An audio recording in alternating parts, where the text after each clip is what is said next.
Fala meu amigo, fala minha amiga, seja muito bem-vindo, muito bem-vinda a mais uma aula. Na aula de hoje a gente vai bater um papo sobre gestão de riscos, que é um assunto que tem ganhado importância na administração pública de um modo geral, tanto na parte de gestão quanto na parte de controle, né? Então, não importa muito onde você vai trabalhar na administração pública, é muito provável que na execução das suas atribuições, no exercício da sua prática profissional, você vai ser exigido em relação a conhecimentos de gestão de risco, que fazem parte do nosso dia a dia. Gestão de risco faz parte da nossa rotina. A gente faz gestão de riscos muitas vezes de forma intuitiva, e é isso que eu quero te mostrar ao longo da aula de hoje, resolvendo questões da SESGRAN Rio e transformando esse assunto, que por vezes soa como teórico, né, em um assunto bastante prático, tá bom? Então eu espero que você esteja animado. Simbora comentar as questões da SESGRAN Rio. Primeira questão diz o seguinte: planejar as respostas aos riscos de um projeto é o processo de desenvolver alternativas, selecionar estratégias e acordar ações para lidar com a exposição geral aos riscos. Dentre as alternativas de estratégias para ameaças, a seguinte está associada à atividade de comprar um seguro, né? Então, quando a gente compra um seguro, qual estratégia de tratamento de risco nós estamos adotando, né? Comprar um seguro consiste em uma estratégia de transferir o risco, né? Por quê? Porque quando você compra o seguro, você está transferindo as consequências decorrentes da concretização daquele risco. De maneira um pouco mais prática, quando você compra um seguro de carro, o que está acontecendo, né? Em troca de um valor, você está transferindo o risco de um evento de perda total, de um roubo, de um furto do seu carro. E aí, caso esse evento se concretize, esse evento de risco se concretize, né? Caso você tenha uma colisão, Deus o livre, né? E o carro tenha perda total, quem vai arcar com as consequências da ocorrência desse fato vai ser a seguradora. Por que a seguradora que vai arcar? Porque ao comprar um seguro, você transferiu as consequências do evento de risco para a seguradora. Então, comprar um seguro é uma estratégia de tratamento de risco que a gente chama de transferir. Então, gabarito da questão, a alternativa C de casa. Não é escalar, não tem essa previsão, né, de escalar. Prevenir a gente interpreta muitas vezes como mitigar, né? O que significa prevenir ou mitigar um risco, né? Significa atuar ou na probabilidade. Normalmente a estratégia de prevenir, ela atua mais na probabilidade da ocorrência de um risco. Então você reduz a probabilidade de um evento de risco acontecer de maneira prática, tá? Uma atitude de prevenção de um acidente de carro. Ora, você seguir as diretrizes, as leis de trânsito é uma atitude de prevenção, né? Você seguir as leis de trânsito diminui a probabilidade de você se envolver em um acidente de trânsito, né? Então é uma estratégia de prevenção. Quando a gente fala em mitigar pode atuar tanto na probabilidade quanto no impacto do risco, de maneira um pouco mais prática, ainda utilizando o carro, né? É uma estratégia para você mitigar as consequências de furar um pneu. Qual é a estratégia de mitigação clássica? É andar com step, né? Ainda que aquele evento de risco aconteça. Qual é o evento de risco que a gente está analisando? Furar um pneu. Ainda que isso aconteça, você vai conseguir reduzir as consequências de ter um pneu furado caso você tenha um step no carro. Por quê? Se você tem um step, você consegue fazer a troca e seguir o seu caminho, né? Então, você não vai ter que parar o carro, ligar para alguém, socorro, enfim, né? Não vai se enrolar tanto assim. Então, as consequências vão ser menores. Por quê? Porque você mitigou, você fez uma estratégia de tratamento, você mitigou esse risco. Show de bola? E aceitar, né? Aceitar é você simplesmente não adotar nenhuma das estratégias de tratamento de risco. Quando a gente aceita um risco? Quando, na nossa percepção, ele é um risco tolerável, né? E aí o nível de tolerância do risco vai depender de gestor para gestor, de indivíduo para indivíduo, né? E na nossa vida prática isso também, né? Você, quando for aprovado no concurso, você vai pular de paraquedas, né? Vai ter gente que vai estar feliz, vou pular de paraquedas, né? Se você é uma pessoa que gosta de desafios, gosta de uma vida mais radical, você tem uma tolerância ao risco maior. Você aceita adotar condutas e comportamentos mais arriscados do que outros, né?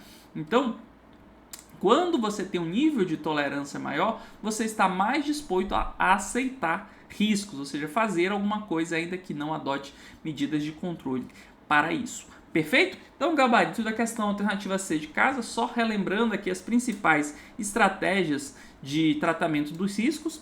Primeira estratégia é evitar, né?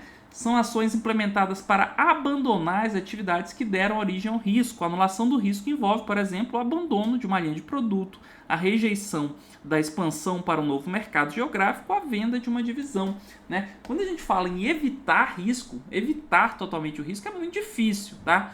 Normalmente, evitar o risco significa deixar de fazer alguma coisa. Então, como é que você evita totalmente o risco de se envolver em um acidente aéreo? Se você nunca viajar de avião, é a única forma de você evitar totalmente esse risco, tá bom? Então quando a gente fala em estratégia de evitar mesmo o risco, é você normalmente não fazer alguma coisa, tá bom?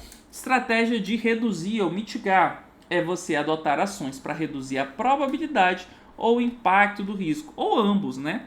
Então, se você quer reduzir a probabilidade ou impacto de se envolver em um acidente de trânsito, né, você pode ter uma ação de mitigar. O que seria uma ação de mitigar? Seguir as leis de trânsito, né, ter ali os equipamentos do carro com a manutenção em dia. Tudo isso são estratégias, ações para mitigar o risco de se envolver em um acidente de trânsito. Beleza? Estratégia de compartilhar são ações para reduzir a probabilidade ou impacto do risco, mas por quê? Porque você transfere o risco ou parte do risco, né? As técnicas de partilha do risco podem incluir a compra de produtos de seguros, a junção de risco, transações inferiores ou recurso de outsourcing de uma atividade, né? Então, quando você transfere para outra pessoa a execução, basicamente é essa a ideia. E aceitar é quando você não realiza nenhuma ação para afetar a probabilidade ou impacto do risco. Tá bom? Show de bola? Como a gente define o tratamento do risco? Basicamente considerando o nível de tolerância, né? Tem pessoas e organizações que vão estar dispostas a aceitar mais riscos e vai ter organização que vai estar menos disposta a aceitar o risco. E aí ela vai adotar mais medidas de controle. Ao longo da aula tudo isso vai ficando mais claro. Show de bola? Vamos para a próxima questão. A ISO 31000 define gestão de risco como atividades coordenadas para dirigir e controlar uma organização. No que se refere a riscos, nesse contexto, uma gestão de risco eficaz caracteriza-se por ser fragmentada, integrada, restrita, desagregada. Gente, basicamente ele está cobrando aqui os princípios, tá? Princípios da gestão de riscos, tá? Vamos ver então as alternativas. Fragmentada, não. Gestão de riscos, ela é integrada, ela não é fragmentada. O que quer dizer o princípio de gestão de risco ser integrada? Significa que a gestão de risco faz parte das áreas funcionais, ela faz parte dos processos da organização. O que isso quer dizer? Que não importa o processo que eu esteja executando, eu posso estar executando um processo de seleção de empregados, um processo de recrutamento de pessoal, um processo de auditoria, né? Não importa o processo. Eu tenho que adotar condutas de gestão de risco. Eu tenho que pensar. E o que é adotar condutas de gestão de risco, Marcelo? É você identificar riscos, identificar o que pode dar errado nesse processo de auditoria, né? O que pode dar errado nesse processo de seleção de pessoas, de recrutamento, né? E aí, identificando esses eventos que podem prejudicar o alcance do objetivo do seu processo, você adota um conjunto de medidas de controle, medidas que vão modificar esse risco. Então, a gestão integrada de risco vem dizer que quando a gente implanta a gestão de risco, a gente está, na verdade, não criando um departamento necessariamente especializado em gestão de riscos. Não, é disseminando a cultura de gestão de riscos, fazendo que os gestores públicos, as pessoas que executam os processos, consigam integrar na sua prática diária a gestão de riscos. Por isso que eu disse no começo da aula que esse assunto tem ganhado importância e se você for um servidor público que conhece esse assunto, tenho certeza que você vai conseguir aplicar a gestão de risco com mais cuidado, com mais rigor técnico nas suas atividades e assim vai fazer o que a gestão de risco se propõe a fazer, que é o quê? Entregar resultados. Quando a gente adota práticas de gestão de riscos, nós aumentamos a probabilidade de alcançar nossos objetivos. Por quê? Porque nós estamos lidando também com os riscos, com coisas que podem acontecer e dificultar o alcance dos nossos objetivos, estamos identificando isso, estamos nos preparando para lidar com isso. Perfeito? Beleza? Então, isso que quer dizer o princípio de integração. A gestão de risco ela é genérica? Não, a gestão de risco ela é personalizada.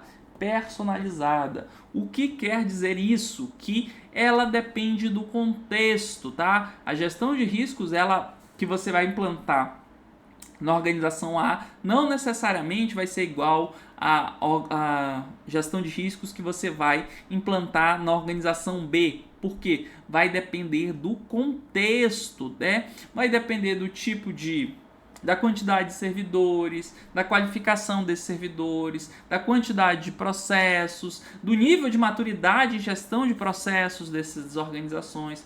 Então, tudo depende. A gestão de riscos ela tem essa característica de ser mais personalizada, tá bom? Personalizada no sentido de ter medidas de controle e medidas de tratamento de acordo com o contexto, né? A gente tem sim metodologias e um processo sugerido inclusive pela ISO. Então você tem uma metodologia para implantar a gestão de riscos, tá? Mas o resultado dessa metodologia, né, aquelas condutas que você vai adotar especificamente, aí sim são personalizadas a depender do contexto, tá bom? É essa a ideia aqui. Então, integrada, personalizada e inclusiva. O que quer dizer que a gestão de riscos ela é inclusiva? É porque ela busca envolver as partes interessadas, né? Quanto maior a capacidade dos gestores de envolver as partes interessadas do processo, melhor vai ser a gestão de risco. Por quê? A gestão de riscos ela vai depender muito ali daquele processo de identificação do risco. E quando você tem mais pessoas juntos, trabalhando ali, entregando novas percepções, você vai conseguir naturalmente identificar mais riscos, tá bom? Então, essa é a característica de ser inclusiva, é envolver mais partes interessadas. Então, gabarito já parece ser C de casa, né? Não é restrita, ela é abrangente sim, mas ela é inclusiva e não exclusiva, ela é integrada e não desagregada, ela é inclusiva sim, ela é personalizada e não genérica. Então, gabarito é mesmo a alternativa C de casa, só relembrando aqui os princípios, ela tem que ser integrada, estruturada e abrangente, personalizada, inclusiva, dinâmica, ela tem que trabalhar com as melhores informações disponíveis, deve considerar os fatores humanos e culturais e tem que ter a lógica de melhoria contínua, né? Detalhando um pouquinho o que significa cada princípio, né? Gestão integrada significa que ela deve fazer parte das atividades, de todas as atividades organizacionais, foi isso que a gente falou, né? Ela tem que ter uma estrutura, né? Ela tem que ser estruturada e abrangente. O que isso quer dizer? Ela é estruturada, então você não faz gestão de risco de qualquer forma, você tem um método, você tem um rigor técnico, ela tem uma estrutura, né? E ela é abrangente, por quê? De novo, com a ideia do integrado, ela envolve toda a organização. Eu tenho que adotar a gestão de riscos em todas as atividades da minha organização, da melhor maneira possível. E por ser estruturada, por ela ter um método, uma forma de fazer, você consegue criar bases comparáveis e assim avaliar os resultados, tá bom? Então é isso que quer dizer o princípio de estruturada e abrangente, personalizada, que o que? As medidas de controle, né, são proporcionais ao contexto externo e interno, né? Ela tem que ser inclusiva, ou seja, ela deve promover o envolvimento das partes interessadas, né? Porque, de novo, quanto mais percepções você tiver, melhor tende a ser a sua identificação de avaliação, a identificação dos riscos, e aí você vai ter também uma análise de riscos melhor, você vai conseguir pensar também em tratamentos melhores, ou seja, você vai conseguir fazer uma avaliação dos riscos melhor também, tá bom? ela é dinâmica. Por quê? Porque os riscos vão mudando ao longo do tempo. Tem que trabalhar com as melhores fontes de informação disponíveis, tem que considerar o fator humano e cultural na gestão de riscos e tem que melhorar continuamente, né? São esses os princípios da gestão de riscos que constam lá na ISO que você deve conhecer. Show de bola? Vamos para a próxima questão. No contexto das diretrizes de gestão de riscos apresentadas na norma BNT, o processo de avaliação de risco engloba as 3 seguintes etapas. Ele está falando sobre o processo de avaliação. A avaliação de um risco. Gente, a avaliação de risco ela é composta por 3 partes, tá? A parte de identificação do risco. Identificação. Depois eu faço o quê? Depois eu faço a análise do risco. Análise do risco. E aí depois eu vou para a avaliação do risco. A avaliação do risco. Então é esse o processo. O escopo ele é feito antes da avaliação do risco, né? É para você entender o contexto no qual você está aplicando a gestão do risco, né? Então ele não é uma etapa da avaliação de um risco, ele é uma etapa anterior. Tá aqui, identificação, análise, ok. Tratamento não é uma etapa, tá? Tratamento é uma tarefa feita dentro da etapa de avaliação do risco. Então, é identificação do risco, análise de risco e avaliação dos riscos, né? Então, gabarito aqui, alternativa D de dado, tá? Gente, eu sei que esse conteúdo fica um pouco teórico, né? E aí eu vou dar um exemplo aqui prático para a gente ir trabalhando, porque eu acho que fica mais fácil você entender cada uma dessas etapas e não confundir a análise do risco com a avaliação. São coisas diferentes. Na prática, isso é diferente também. A gente segue esse processo numa auditoria governamental, né? Então, vou te explicar aqui. Então, primeiro, como a gente identifica risco? Né? A primeira etapa ali da gestão de riscos é a identificação, para você fazer análise, né? Como é que eu identifico riscos? Você anota aí, pensa comigo. O que é risco? É o efeito da incerteza no alcance dos objetivos. É assim que a ISO define risco. Efeito da incerteza no alcance dos objetivos. Ora, se é a incerteza de alcançar um objetivo, a primeira coisa que eu tenho que ter em mente para fazer a identificação dos riscos é o quê? Mapear os objetivos.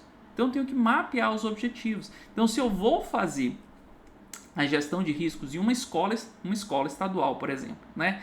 Eu tenho que mapear quais são os objetivos dessa escola. Aí eu vou ver os regulamentos internos, eu vou ver o referencial estratégico, né? Se tem um planejamento estratégico daquela escola, né? Mas com certeza uma escola estadual vai ter lá como objetivo, dentre as suas atribuições, por exemplo, definir, fornecer uma aula de qualidade ou educar com qualidade os seus alunos. Né? Então, pensando num contexto de uma escola, um objetivo certamente isso pode estar formalizado ou não, mas vai ser entregar uma formação de qualidade para esses alunos. Então, esse é o objetivo. Beleza, esse é o objetivo. Definir o objetivo, eu consigo pensar em riscos. Então, vamos escrever aqui para ficar mais fácil. Ó. Vamos partir desse objetivo. Fornecer uma educação de qualidade. Vamos imaginar que esse é um objetivo dessa escola estadual que a gente está avaliando. Perfeito? O que você vai fazer durante o processo de identificação do risco? Você vai pensar o que pode acontecer para que esse objetivo não se concretize. Né? E aí, gente, tem vários frameworks, né, vários modelos mentais que ajudam a gente a fazer esse processo de identificação do risco. A ISO, não a 31000, mas a 31010, ela traz várias ferramentas que você pode utilizar para fazer a identificação do risco. Tá? Na prática, nas auditorias, como a gente normalmente faz? A gente utiliza o COSO. Tá? E o COSO vem dizer que as coisas dão errado, não importa o problema, né? Mas as coisas vão dar errado basicamente por alguns fatores. Você vai ter um problema relacionado a pessoas, são as fontes do risco que a gente chama, né? Por que as coisas dão errado? Vai ser um problema de processo, vai ser um problema de infraestrutura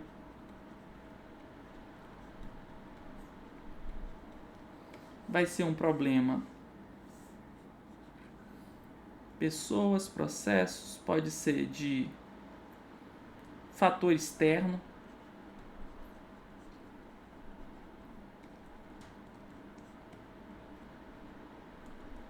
Então, tem basicamente essas possibilidades, tá? A depender do framework, vai ter mais, vai ter uns que vão falar em governança, vai ter uns que vão falar especificamente em tecnologia, né? Não vai colocar dentro de infraestrutura. Então, o nível de detalhamento dos frameworks vai mudar um pouquinho. Mas esses são os principais: pessoas, processos, infraestrutura ou um fator externo. Então, as coisas em geral dão errado por isso.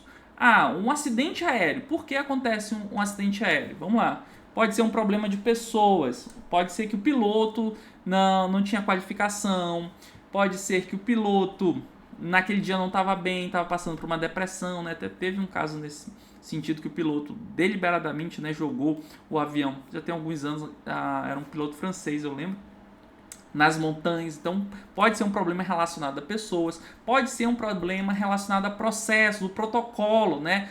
O protocolo de abastecimento do avião não foi correto, então teve ali um problema, um acidente em razão de não ter seguido o protocolo de forma correta, não ter isso manualizado, né? Isso é uma possibilidade. Infraestrutura também, né? As aeronaves não estavam com as condições adequadas, a manutenção não estava em dia, né? Ou um fator externo mesmo, teve um raio, um negócio extremo, beleza? Então, são as possibilidades. Dentro desse nosso contexto, também, então a gente vai pensar aqui, poxa, como a variável, né, como a fonte de risco, pessoas pode dificultar eu fornecer uma educação de qualidade em uma escola pública? A gente pode ter professores desqualificados.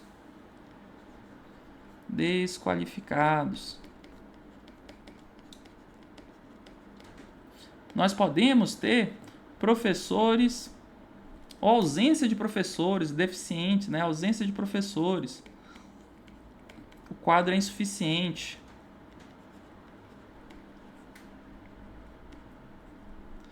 Pode ser ausência ou insuficiência de outros profissionais, né, pedagogos, por exemplo. Enfim, vocês entenderam a ideia aqui.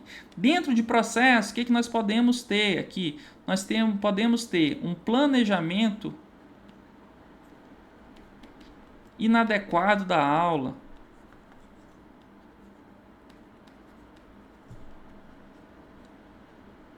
Nós podemos ter um problema pedagógico, né? A estrutura das grades daquela escola, né, do conteúdo passado naquela escola, não está adequado à realidade dos alunos. Então pode ser uma questão ali mais pedagógica. Isso vai estar onde? Na fonte de risco de processo.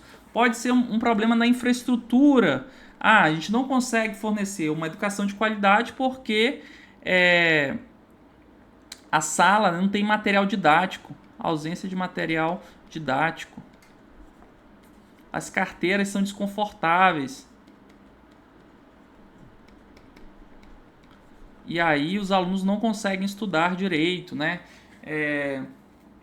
Não tem ar-condicionado na sala. E aí os alunos, é uma cidade quente, os alunos sentem muito calor e não conseguem se concentrar. Tudo isso vai poder acontecer e dificultar eu alcançar esse objetivo de fornecer uma educação de qualidade, né? Um fator externo, tem queda de energia recorrente, né, na cidade,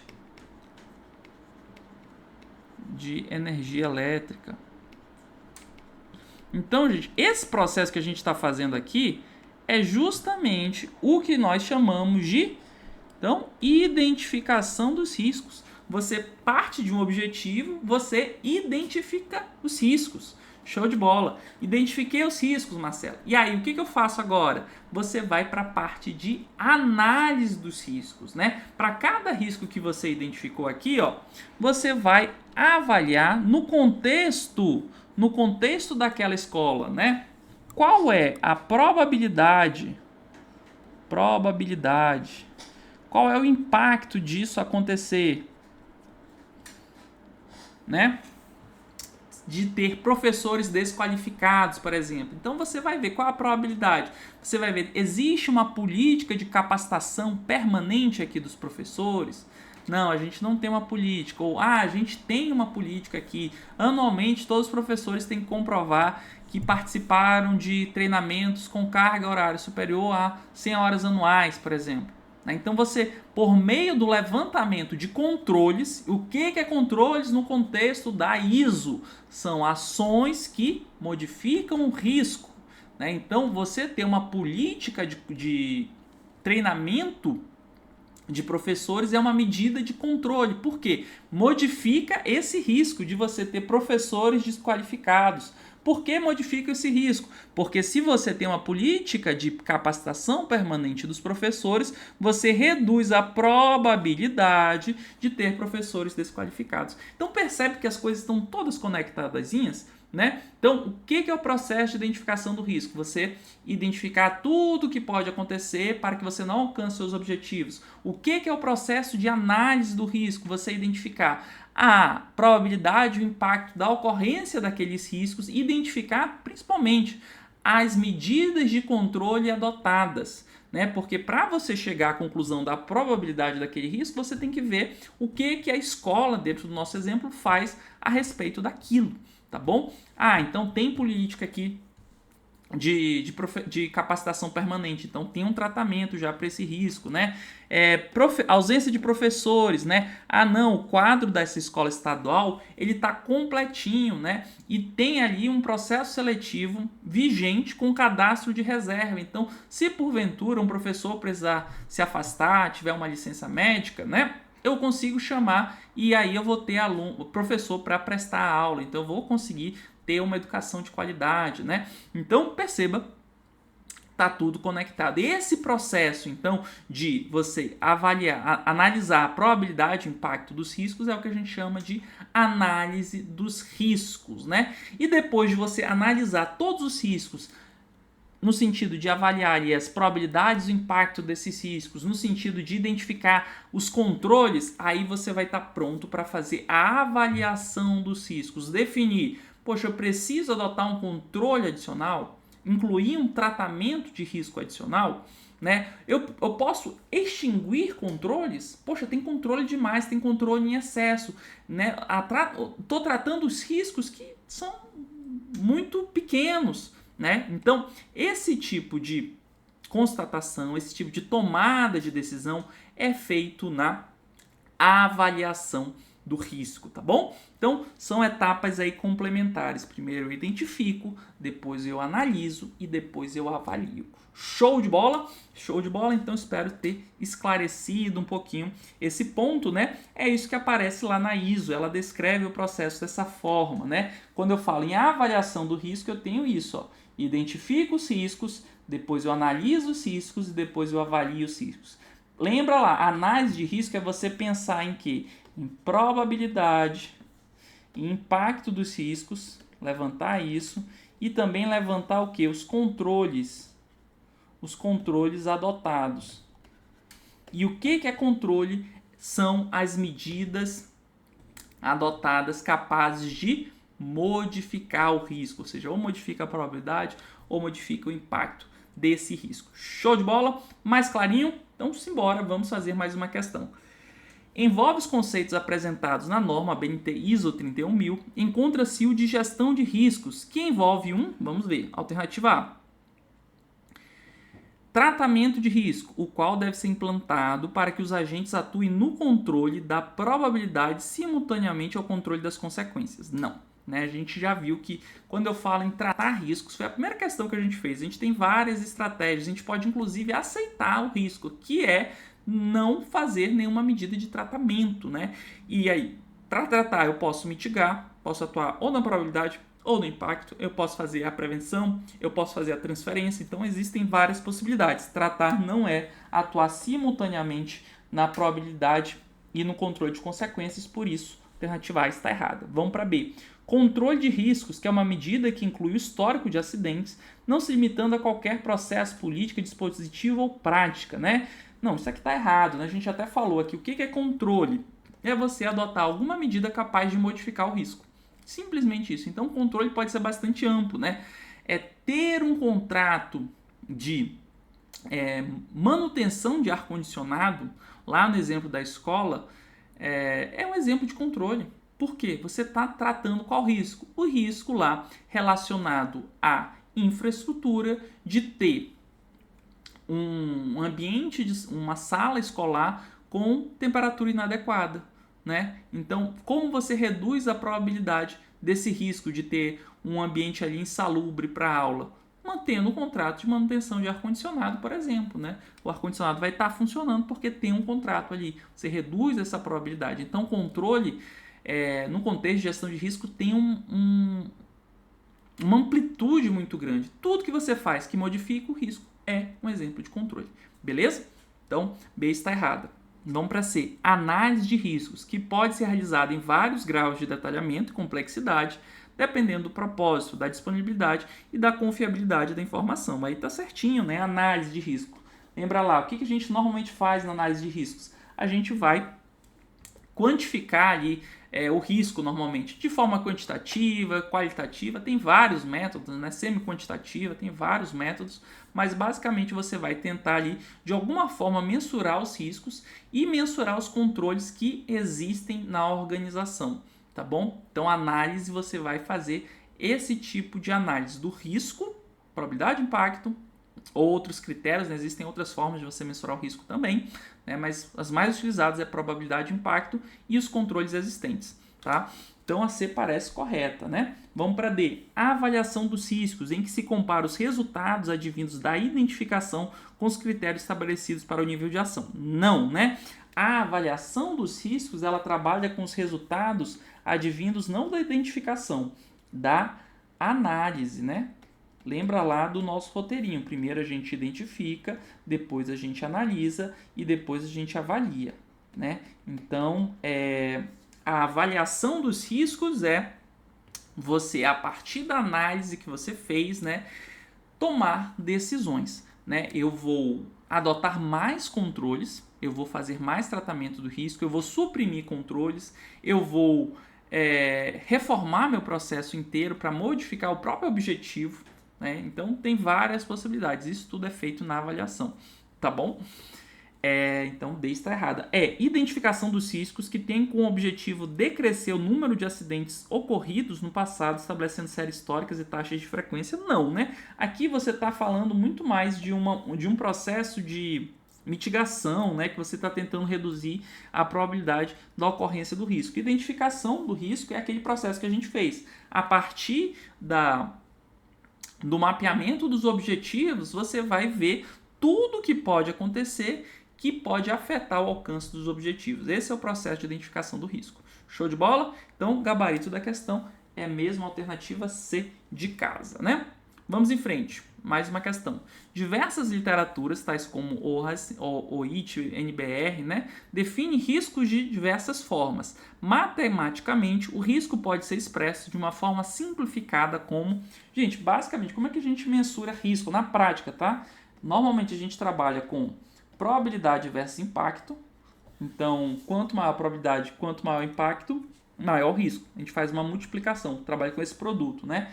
E aí, frente a isso, a gente divide esse produto aqui frente aos controles existentes, né? Então, controle.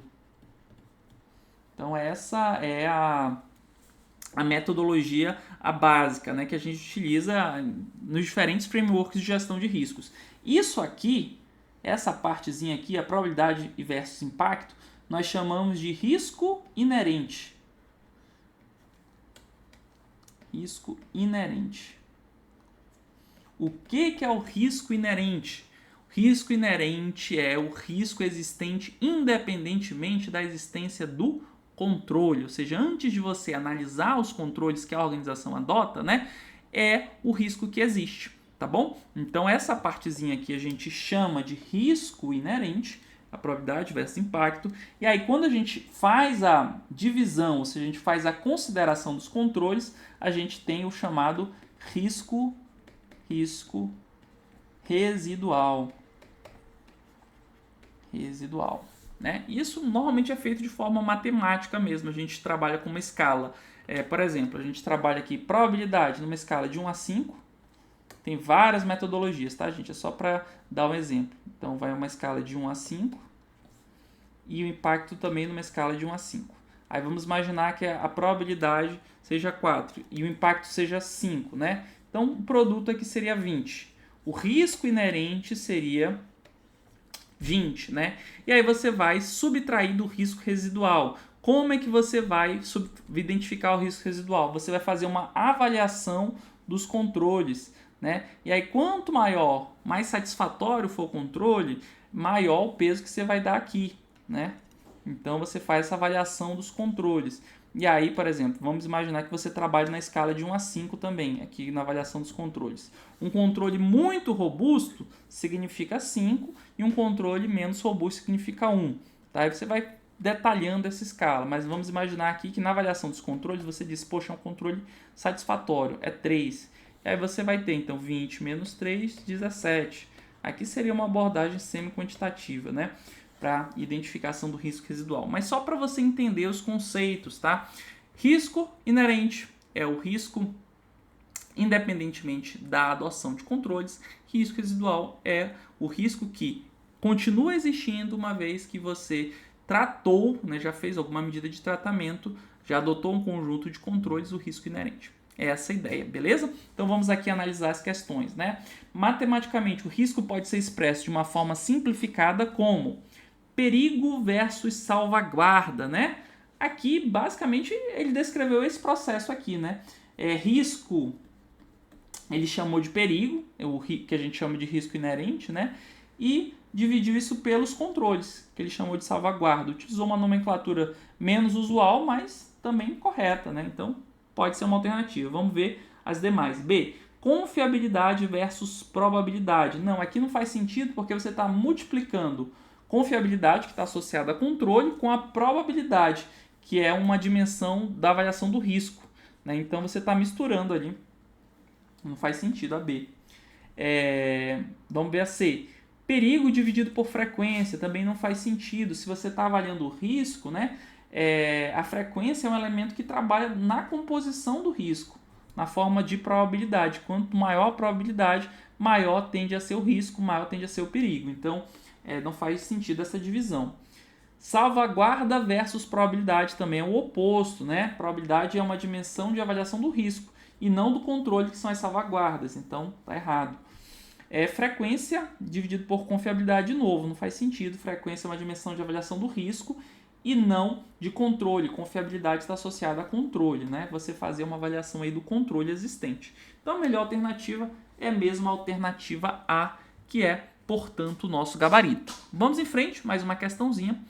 De acordo com a BNT ISO, considere as afirmativas abaixo. 1. Um risco significativo pode derivar do fracasso ou da ineficácia das medidas de tratamento de risco.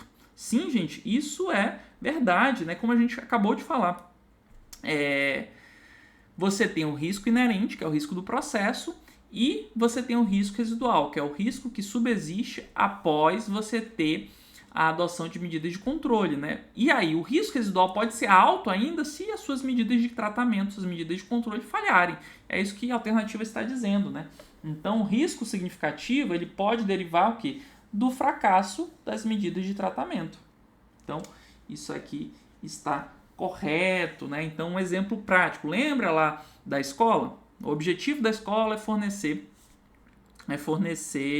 uma educação de qualidade para o aluno, né? Um dos riscos que a gente identificou, mapeou, foi o quê? O risco de calor excessivo na sala de aula. E a gente falou, poxa, para tratar esse risco pode ter um contrato de manutenção de ar-condicionado. Beleza, né? Se você tem um contrato de manutenção de ar-condicionado, você reduz a probabilidade de a sala ficar com desconforto térmico para os alunos. O ar-condicionado vai estar rodando, né? Só que pode acontecer de a empresa contratada falir, por exemplo, ou descumprir o contrato, né? Não fazer a manutenção da forma como deveria.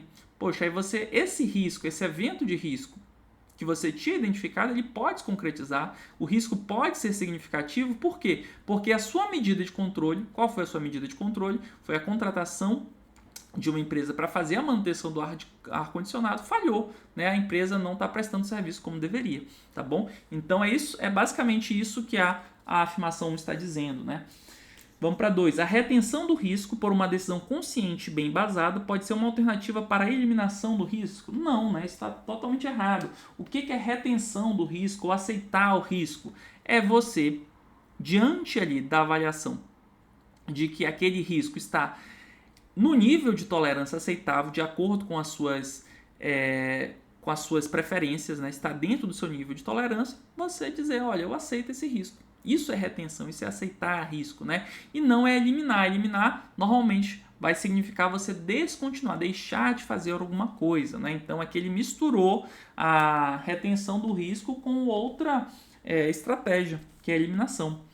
3. A análise de riscos podem ser quantitativa, semi-quantitativa ou quantitativa ou a combinação delas. Sim, né? A análise dos riscos é aquele processo de a gente identificar, de certa forma, mensurar os riscos e também identificar e avaliar os controles, tá bom? Isso pode ser feito de todas essas formas mesmo. 4. Risco é evento da incerteza nos objetivos. Perfeito, esse é o conceito. 1, 3 e 4, 1, 3 e 4, gabarito da questão alternativa E. E assim vencemos essa aula, né? Essa aula aí mais importante, uma aula que é bastante explorada pela Cisgran Rio e que tem ganhado bastante importância no serviço público de modo geral. Então existe uma boa chance aí de uma questão do seu concurso ser justamente sobre essa aula de hoje. Então espero que você tenha curtido e também te espero no nosso próximo encontro. Um forte abraço e até lá. Tchau!